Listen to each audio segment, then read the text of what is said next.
So guys, for the first step, you want to head over to search and then type in CMD. Then you want to run it as administrator. And then click on yes.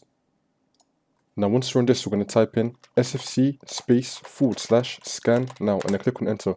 Then we're going to run the scan. Now for the second step, you want to download Visual C++. I'm going to leave links to it down below in the description.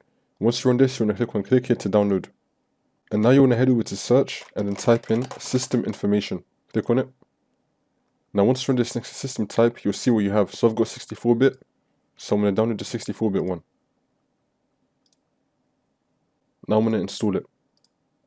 Click on I agree, and then click on install. And then click on yes.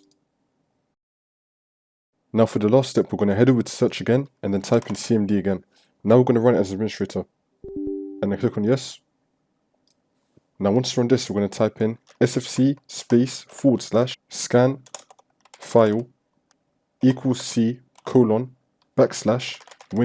/system32 /IEframe.dll and click on enter. Now we're going to type in sfc /verify file equals C : /Windows /system32 /IEframe.dll and click on enter.